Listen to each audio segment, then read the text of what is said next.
অনেক বাচ্চা দেখবেন এই বৃষ্টির মধ্যে জল কাদার মধ্যে খেলা করছে, ঢুপঢাপ করে পড়ছে, গায়ে কাদা লাগছে, তাদের শরীর যথেষ্ট ভালো, ইমিউনিটি যথেষ্ট ভালো। অপরদিকে কিছু বাচ্চা যারা একেবারে প্রোটেক্টেড এনভায়রনমেন্টের মধ্যে থাকে, হাইজিন মেনটেন করে চলে, পুষ্টিকর খাবার খায়, তবুও তাদের শরীর ভালো নয়, ইমিউনিটি একেবারেই কম, ডাস্টে অ্যালার্জি, বিভিন্ন খাবারে অ্যালার্জি, একটু গায়ে জল লাগলো ঠান্ডা, জ্বর, কাশি। এমন কেন? বিজ্ঞানীরা কি বলছেন? বিবিসির রিপোর্ট দেখুন যে কাদার মাধ্যমে মানুষের রোগ প্রতিরোধ ক্ষমতা বা ইমিউনিটি বাড়ানো যায়। পৃথিবীর বিভিন্ন দেশে মূলত প্রাইমারি স্কুলে কাদা রাখা হয়। যেমন ধরুন ফিনল্যান্ডে প্রাইমারি স্কুলে কাদা রাখা হয় যাতে বাচ্চারা কাদা নিয়ে খেলা করতে পারে, যেটাকে বলা হচ্ছে মাড কিচেন। তো বাচ্চারা যখন ওই কাদা নিয়ে খেলা করে, কাদার মধ্যে খেলা করে, বা মানুষ যখন মাঠে কাজ করে গায়ে কাদা লাগে, তখন কাদার মধ্যে থেকে হাজার রকমের ব্যাকটেরিয়া, ভাইরাস তার শরীরকে অ্যাটাক করে। যখন একটা বাচ্চা এই কাদার সংস্পর্শে আসছে, তার কাছে এই ব্যাকটেরিয়া, ভাইরাসগুলো একেবারে নতুন। তার শরীর তখন শিখছে যে এই ধরনের ব্যাকটেরিয়া, ভাইরাসের বিরুদ্ধে কিভাবে প্রতিকার করতে হবে। হতে পারে প্রথমবার তার শরীর খারাপ হলো, জ্বর হলো, কাশি হলো, সর্দি হলো, কিন্তু এটা একেবারে ভ্যাকসিনের মতো কাজ করলো, কারণ তার শরীর এই ধরনের ভাইরাসের বিরুদ্ধে মোকাবেলা করা শিখে গেল। পরবর্তীকালে যদি বড় আকারে এই ধরনের ভাইরাস, ব্যাকটেরিয়া তাকে অ্যাটাক করে, তার শরীরের পক্ষে এই ধরনের ভাইরাসকে, ব্যাকটেরিয়াকে প্রতিরোধ করা অনেক সহজ।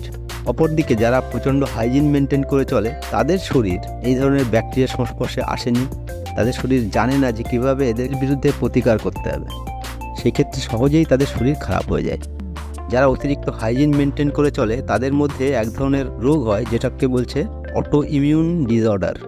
এই রোগে কি হয়, শরীর যখন বাইরের ব্যাকটেরিয়া, ভাইরাসকে চিনতে পারে না ঠিকভাবে, যখন নিজের ইমিউন সিস্টেম, বডির ইমিউন সিস্টেম খারাপ কোষকে না মেরে নিজের ভালো কোষকেই মারাতে শুরু করে, তখন এই ধরনের সমস্যা হয়। এদের সারা গায়ে অ্যালার্জি বেরোয়, অনেক সময় অনেক মারাত্মক হয়ে যায়। তো এই জন্যে বাচ্চাদেরকে অবশ্যই কাদার মধ্যে খেলতে দেওয়া, বৃষ্টিতে যাওয়া, বাইরের পরিবেশের সাথে থাকতে দেওয়া খুব প্রয়োজন, একেবারে স্বাভাবিকভাবে রাখা প্রয়োজন। কারণ মানুষ এই পৃথিবীতে হাজার হাজার বছর ধরে এই পরিবেশের সাথে মানিয়ে নিয়েছে, আমাদের শরীর এই পরিবেশের সাথে মানিয়ে নিয়েছে। এটা স্বাভাবিক যে এই বৃষ্টির সময় গায়ে জল লাগবে, কাদা লাগবে।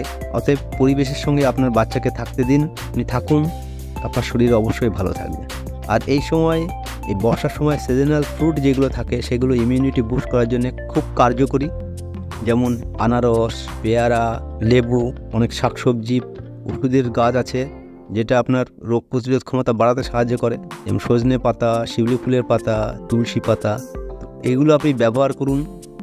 আনারসে যেমন কপার থাকে, ভিটামিন সি থাকে, পেয়ারায় জিঙ্ক থাকে, ক্যালসিয়াম থাকে, আয়রন থাকে, ভিটামিন সি থাকে, লেবুতে ভিটামিন সি থাকে, সজনে পাতায় 90 ধরনের উপাদান থাকে যেগুলো আপনার শরীরকে সাহায্য করে। একইভাবে তুলসী এবং শিউলি ফুলের পাতা জ্বর হলে জ্বর থেকে বাঁচতে সাহায্য করে। আর এই গাছগুলো, ফলগুলো আপনি নিজের বাড়িতে লাগাতে পারেন, একেবারে অবহেলায় খুব সহজেই হয়। আর এগুলো সব ছাদে করা যায় বা বাড়ির যে কোনো জায়গায় করা যায়। আশা করব যে বাচ্চাকে আপনি পরিবেশের সঙ্গে থাকতে দেবেন। এই সিজনাল ফ্রুট এই সময় যেটা হয় সেগুলো ওকে খাওয়াবেন, আপনি নিজে খাবেন, আপনি নিজে সুস্থ থাকবেন, পরিবারকে সুস্থ রাখবেন। নমস্কার, ভালো থাকবেন।